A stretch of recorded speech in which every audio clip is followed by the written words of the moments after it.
Synod Revival Committee na rampum huap kokran pavalai Paul mit boili na chan marues kokrana aron ngathi kanlom lea kokran committee point phu takin ma la ngalin organizing committee adina chu organizing committee chuan sub committee som pakhat siamin chung sub committee te chuan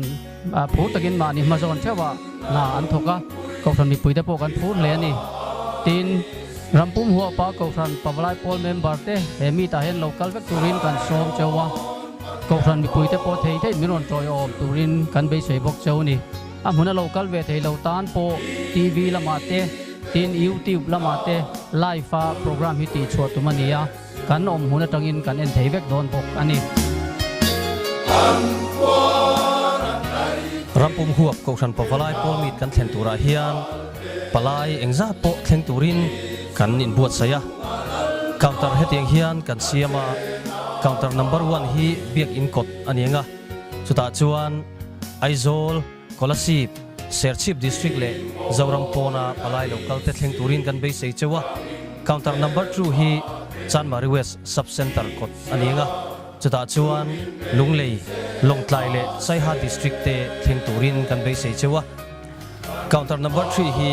LM School Court anianga chuta chuan Mamit le Champhai district a palai local te thleng turin kan be sei cheu ani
kokran pavalai Paul member zong zong te hemi ta lo tel vek tur hian kan so ma cheu